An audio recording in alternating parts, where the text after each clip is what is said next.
Fala aí, rapaziada. Esse aí é Eduardo Zimmer, que está no canal de Átila e Lamarino, não sei como é que se pronuncia, mas é um assunto muito interessante. Ele está falando de envelhecimento, né? O assunto em questão aí. Mas vai acabar entrando aí nesse assunto sobre envelhecimento, a desigualdade social, os efeitos da desigualdade social sobre o processo de envelhecimento das diferentes populações no mundo, né? Então vamos ver e eu vou comentar alguns textos que eu tenho aqui relacionados ao assunto, muito interessante. Seria. E esse é um tema bastante importante que a gente tem investigado muito, né? É um conceito que a gente chama de expossoma agora, né? Que é tudo que a gente é exposto durante a vida, né? E é muito interessante o impacto do expossoma no envelhecimento, né? Há cerca de 2 meses atrás, junto com um grupo de pesquisadores internacionais, a gente publicou um artigo na Nature Medicine com 140 mil, a gente avaliou 140 mil pessoas de mais de 40 países. Caramba. O mundo inteiro, né? E a ideia era desenvolver um modelo que conseguia prever a idade cronológica. Tá. Legal. Idade cronológica é a idade do corpo. Idade do corpo, exato. Quanto tempo você nasceu? Eu, por exemplo, tenho 40. É um modelo, tipo um algoritmozinho, né? Você pega informações das pessoas, coloca ali naquele algoritmo e ele vai dizer qual a sua idade. Você vai dar alguma resposta para alguma pergunta, sem nunca revelar a sua idade de nascimento, mas no final desse programa que ele está falando aqui vai ser capaz de adivinhar a sua idade, acertar, né? Anos lá, desenvolver um modelo que conseguia... E quando ele fala expossoma, é que diferentes pessoas expostas a diferentes ambientes, diferentes estímulos, diferentes questão de alimento, de relações sociais, tipo de coisa toda aí, pessoas em ambientes diferentes, expostos, consequentemente, a variáveis diferentes, né, envelhecem em velocidade diferente, vamos dizer assim, de forma qualitativamente diferente. Então, nesse sentido, está falando de expossoma aí, ó. Agora se liga aí, ó. Prever a idade cronológica. Tá. Legal. Idade cronológica é a idade do corpo. Idade do corpo, exato. Quanto tempo você nasceu? Eu, por exemplo, tenho 40 anos. Lá, o modelo ia prever que eu tinha 40 anos. Então, como é que funciona? Pega todos esses dados... Você vê que o exposoma aqui é bem diferente, porque eu também tenho 40 e não tô nesse estado, não. Não tô bem assim, não. Mas... Achei que você tinha menos, hein? Pra falar a verdade. Os caras aí, os dois têm 40 e eu também. E a propósito aí, eu tenho a mesma idade dos caras e meu canalzinho que tá fazendo 10 anos, filho. 10 anos e a incrível marca de 73 inscritos. Mas vamos lá. Então, esse programa aí, depois de ele responder as perguntas lá, passar alguns dados, esse programa acertaria a idade dele, a dele, e acertaria a minha, acertaria a sua, né? Se for um programa eficiente, né? E aí você pega pega tudo que o cara é exposto lá, né? Posições sociais, físicas e até políticas. Uhum. E a gente jogou dentro do modelo. E criou um modelo que prevê a idade das pessoas. Então tem uma média, aquele modelo consegue com esses 140 mil indivíduos, né? A gente pegou parte dos dados para desenhar esse modelo. Então tá lá. Um modelo que prevê a idade cronológica a partir de exposições sociais, físicas e políticas. Por exemplo, se você sabe o que é rebobinar uma fita cassete, esse já é um preditor de uma idade X. Que tá mais velho. Certo. Legal, mas aí você bota tudo lá, idade cronológica X. Aí qual que foi a sacada? Agora a gente vai fazer o seguinte, vai pegar só os brasileiros e vai jogar dentro do modelo e vamos perguntar que idade esse cara tem. O modelo de aprendizado de máquina que acabou desenvolvendo essa idade cronológica. E aí, cara, é muito interessante que os países do sul global, eles parecem ser mais velhos do que eles são. Então o cérebro envelhece mais rápido aqui. O sul global, historicamente, a gente falando aqui de África subsaariana, América do Sul, a própria China, a Ásia ali, a China agora está dando a volta por cima, vamos dizer assim, né? Mas são países que sofreram muito desde a época da expansão marítima europeia e depois do neocolonialismo e imperialismo lá com a expansão industrial a partir da Revolução Inglesa, né? Final do século XVIII, que está essa desigualdade global entre o norte, capitalista mais desenvolvido ali, e o sul, que são os chamados países do segundo e terceiro mundo antigamente, né? Então tem essa diferença aí mesmo. Baseado no modelo. É impressionante, cara. Os últimos anos de Brasil eu entendo perfeitamente. Não. E aí o mais legal de tudo é o seguinte, o cérebro do brasileiro parece ser 5 anos mais velho do que ele é. Então você bota um brasileiro de 43, o modelo vai dizer que ele tem 48. A gente chamou isso de BAG, de idade biocomportamental. E é uma métrica. A Átila em 2020 tem 30 e poucos anos, a Átila em 2025 tem 50 anos, tranquilo. Exato, e é exposoma. É aquilo que a gente foi exposto nesses últimos 5 anos, né? E isso é especialmente verdade no caso de adolescentes, hein? Os adolescentes, de modo geral, alguns são infantis demais para a idade, mas sexualmente há uma maturação mais rápida no Brasil, aqui marcado por essas desigualdades, né? Uma coisa bastante interessante. Mais exposição à fonte de sexo, de crime, esse tipo de coisa toda, ainda mais com as redes sociais hoje em dia, né? Há uma certa forçação, aceleração do envelhecimento cerebral, vamos dizer assim, em determinado sentido, né? Mas que não necessariamente quer dizer que o cérebro em si está se estruturando, né? E nem também que a maturidade, senso de responsabilidade vem junto. Mas assim, uma certa... Algumas coisas vêm precocemente, vamos dizer assim, né? Então, aí... E um dos achados, para mim, que é mais impressionante foi o seguinte: se a gente tirar todos os outros fatores sociais e físicos e deixar só os políticos, utilizar um índice de democracia, prediz envelhecimento. Peraí, vamos voltar Anos, Atila, em 2025. Políticos que ele fala são fatores políticos, não as pessoas políticas, né? Mas o nosso ambiente político aqui. Vamos voltar Tem aqui. 50 anos, tranquilo. Exato, e é exposoma. Exposoma. É aquilo que a gente foi exposto nesses últimos 5 anos, né? E um dos achados, para mim, que é mais impressionante foi o seguinte: se a gente tirar todos os outros fatores sociais e físicos e deixar só os políticos, utilizar um índice de democracia, prediz envelhecimento acelerado. Então, corrige por tudo e deixa só a democracia, você começa a ver que está vivendo num país em países onde a gente tem essa guerra o tempo todo entre os diferentes lados políticos, isso faz muito mal pro cérebro. Está promovendo em países onde a gente tem essa guerra o tempo todo entre os diferentes lados políticos, isso faz muito mal pro cérebro. Isso é uma coisa muito interessante, porque a gente vive numa situação onde a gente está o tempo inteiro em alerta, né? A gente não sabe o que vai acontecer. Isso aí que é muito interessante. Muito interessante, né, rapaziada? Então, a polarização política, essa radicalização, faz mal pro cérebro da gente. Olha que doideira. É nesse ponto que eu queria trazer esse livro aqui, ó. Chama-se O Nível. Richard Wilkinson e Kate Pickett, não sei como é que se pronuncia isso aqui, ó. Mas aqui fala aqui os efeitos da desigualdade social. Um dos efeitos da desigualdade social é toda sociedade muito desigual, em termos sociais, assim, onde há um grupo de gente muito rica e muita gente muito pobre, a distância é muito grande entre eles, né? Sociedades assim, geralmente são mais violentas, tem algumas coisas aqui que eu falo assim, ó, são mais violentas, o uso de drogas é mais disseminado, há menos laços comunitários, as pessoas no geral têm menos saúde, tanto entre ricos e entre os pobres, já uma sociedade de modo geral até. O índice de depressão é maior, quanto maior a desigualdade social no país, mais o índice de depressão, obesidade, repito, depressão tanto entre os pobres como entre os ricos, tá? De um modo geral. Obesidade, desempenho educacional no geral menor, as meninas ficam grávidas mais cedo, os meninos também se tornam pais mais cedo. Outra coisa também que é um tanto quanto consenso e evidente, né? É que em países muito desiguais também os índices de violência costumam ser bastante maiores. As sociedades mais iguais também têm um maior índice de encarceramento, ou seja, há mais prisões e as prisões são mais cheias. Mobilidade social não é tão grande, é relativamente pequena, bem menor, na verdade, comparado a outros países. Enfim, e agora esse camarada está trazendo essa questão aí que países desiguais tendem a ter um cérebro envelhecer cerebralmente mais rápido, né? Envelhecimento cerebral mais rápido, cognitivo. E uma das coisas que faz mal para o cérebro é a polarização política. Então é um assunto bem interessante. O Brasil é um país bastante desigual, né? Então isso aí é um problema seríssimo nosso. Os Estados Unidos também, tá? Esse livro aqui faz muita análise sobre os Estados Unidos, tá? Muito dados estatísticos, pesquisas mesmo. Eu gostaria de ler um trechozinho aqui, ó.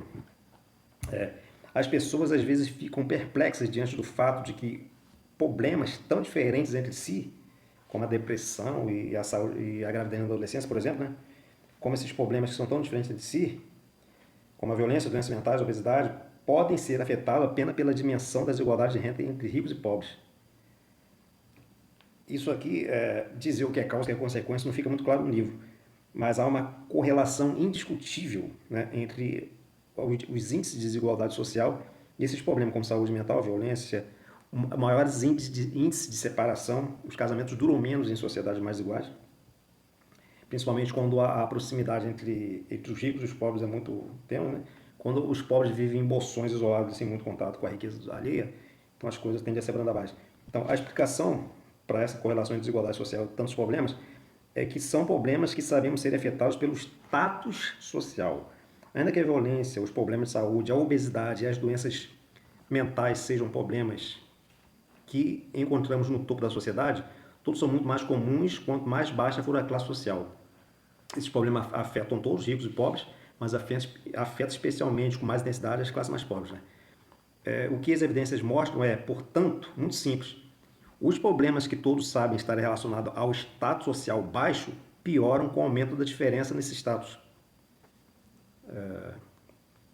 Isso não surpreende, surpreendente é o que mostramos no capítulo 13, aí, que vou mostrar no capítulo 13, que em vez de provocar efeitos restritos aos pobres, a desigualdade afeta também a grande maioria da população.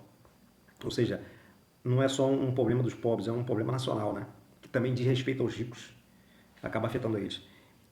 Bem menos, claro. Isso acontece porque ele torna a hierarquia social o status social, além de segurança em relação ao status, força maior de lembrar. Beleza. Agora aqui, ó, uma outra coisa aqui, ó. Então tá aí, né, a desigualdade social e seus efeitos perversos. Um estudo recente com 34 mil pessoas de 31 países mostrou que nos países, que agora eu vou correlacionar com o que ele acabou de falar de polarização política, vou correlacionar as duas coisas, ó. Um estudo recente com 34 mil pessoas em 31 países mostrou que nos países com desigualdade maior de renda, a preocupação com o status era mais comum em todos os níveis da hierarquia social. Status, né? A preocupação com o status. Outro estudo internacional mostrou que o autoengrandecimento, apresentar uma imagem exagerada de si mesmo, era mais comum em sociedades desiguais. Talvez seja por isso que 93% dos estudantes norte-americanos consideravam-se motoristas melhores que a média, enquanto que o mesmo só aconteceu com 69% dos suecos. Ou seja, a Suécia é um país menos igual e lá 69% dos motoristas se consideravam melhor que os demais, né? Já nos Estados Unidos, não. 93% se consideravam superiores aos demais. Quer dizer, todo mundo é melhor que todo mundo. Como é que é isso? Isso é matematicamente impossível, né? Então, em países muito desiguais, as pessoas têm mais dificuldade em reconhecer suas limitações, suas falhas, suas precariedades, né? Então, continuando. Muitos anos antes do estudo sobre autoengrandecimento, uma imagem muito positiva sobre si mesmo, né? Como diremos no capítulo 3, já que uma desigualdade maior provoca um aumento da insegurança em relação ao status social e da competitividade, os membros de sociedades mais iguais acham que não podiam se dar ao luxo de serem modestos em relação às suas realizações e habilidades. Em vez disso, preferiam o autoelogio. Então, sociedades iguais, maior preocupação com o status. Então, as pessoas, para se colocar num status maior, elas acabavam gerando essa imagem super positiva de si mesmo, né? Como se elas, nesse ambiente de competitividade e desigualdade e injustiças, ela não pudesse dar o luxo de mostrar suas fraquezas, vamos dizer assim, né? Então, aí rola aquele debatezinho, né? A galera da direita diz bem assim, bom, o pobre, aí ele pega e faz uma merda lá, rouba alguma coisa. Aí a turma fala assim, a turma de direita fala que a galera de esquerda passa a mão na cabecinha do criminoso e diz, tadinho, ele é vítima da sociedade, né? Mas será que o liberalismo, né? O liberalismo, ao responsabilizar o indivíduo pelo seu próprio fracasso, o quanto isso não engendra nele aquela sensação de derrota, de insignificação social, que faz ele então ter mais apreço ali por seu status e gera aquele lance das ostentações, esse tipo de coisa toda, e toda essa anomalia social de que a gente vive. Enfim, é um debate sinistrão, né? Vamos continuar aí assistindo esse vídeo. E essa polarização, como a gente viu, faz muito mal para o nosso cérebro, né? A gente acaba sofrendo um envelhecimento precoce, uma perda de cognição. É um troço bem complicado, né? Muito interessante isso aí. E o Brasil, né, especialmente igual. Aí eu tenho aqui, ó, é claro que sobre desigualdade social a gente vai pensar em termos de injustiças sociais, né? A todo país desigual precisa passar por um processo de fazer justiça social, né? Então, só para deixar uma coisinha aqui, ó, tem esse livrozinho aqui bastante interessante, ó, Thomas Sowell, não sei como é que se pronuncia isso aqui. Então, Falácias da Justiça Social. É uma espécie de um pouquinho de contraponto a esse livro aqui, né? Eu gosto sempre de estar vendo livros que fazem oposição ao outro. Qualquer coisa eu faço um comentário sobre isso aqui. Então, gente, aqui, ó, com relação a essa coisa de países de grandes desigualdades sociais tendem a engendrar pessoas, né, que fazem sempre um autoelogio de si mesmo, até um pouco no sentido de ser narcisistas e até fazerem um pouco de pouco caso, tratar com desdém os outros, né? Muitas vezes faz até insultar as outras pessoas e tratar elas como pessoas menores e não reconhecer a qualidade delas, que isso aí meio que... como se reconhecer as qualidades dos outros fosse um modo da gente se apequenar, quando na verdade não é assim, né? Então, ó, eu tenho aqui um texto que está no livro didático de história que eu tenho aqui, o livro Bones, que é o antigo, o título do texto, ó, A Hierarquia Social no Rio de Janeiro. É um documento histórico. Esse texto aqui, ó, foi escrito no comecinho do século XIX aqui no Brasil. O Brasil do século XIX, evidentemente, havia escravidão, né? E que é um país mais desigual, como era o Brasil no século XIX, um lugar tão desigual onde há uma pequena elite de gente branca e proprietários de terra e uma grande maioria, ou quase maioria, de escravos, que é a desigualdade maior entre os livres, ricos, e os escravos pobres, né? Então a desigualdade social no Brasil era muito pior do que é hoje ainda, de certa forma, sobre determinados aspectos principalmente. Então, vamos ao texto aqui, que é um documento histórico, né? Escrito no século XIX. O inglês John Loocock, a pronúncia aí, tá? Esteve no Brasil entre 1808 e 1818, portanto, na época em que Dom João VI estava no Brasil, né? A época da abertura dos portos. O Brasil era colônia ainda, mas o Brasil estava se abrindo, e os estrangeiros estavam vindo.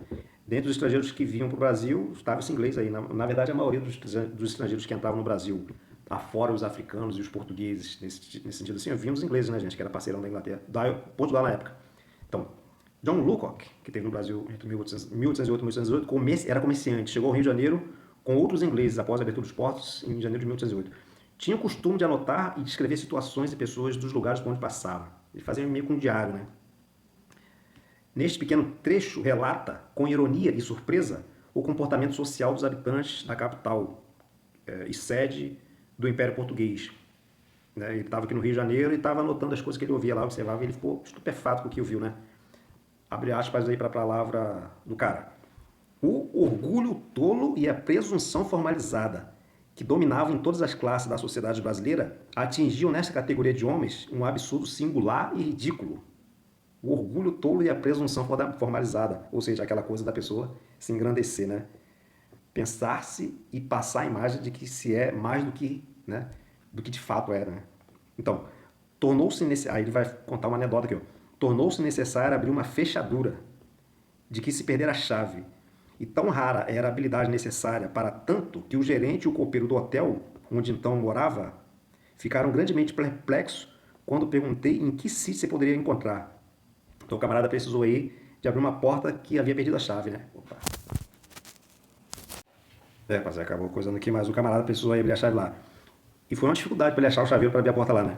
Então, afinal, aconselharam-me, o inglês lá, né, que me dirigisse a um carpinteiro inglês que se achava estabelecido no Rio de Janeiro fazia perto de 2 anos e que tinha muitos empregados, dos quais um foi mandado ir comigo, porque nesse tempo os mestres não se atreviam a executar trabalho fora, com a garantia de que haveria de me contentar.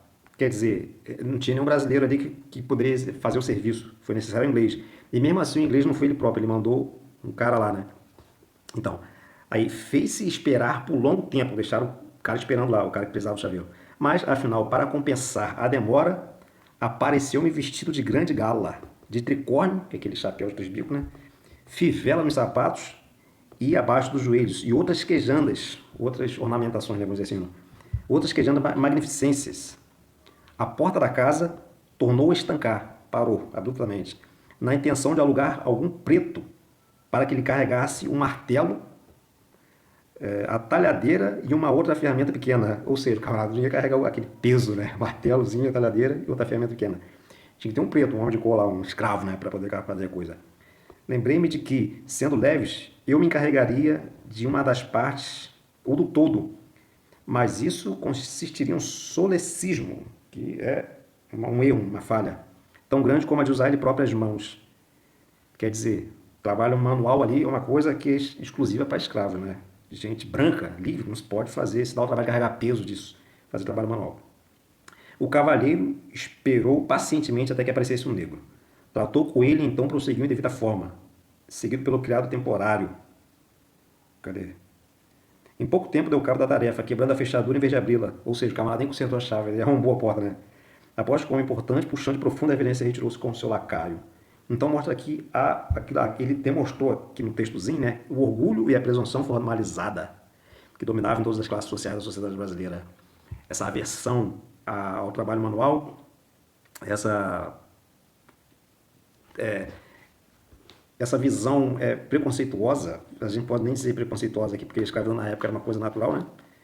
Mas enfim, não sei se ficou claro aí, mas é basicamente isso aí. Se um dia eu animar de trazer um vídeo sobre as falácias da justiça social, será que a justiça social é uma fábula ou é efetivamente uma coisa necessária? Enfim, vou trazer esse assunto aí, e é isso aí. Dê o seu like, se inscreve, tamo junto, comenta, é nóis.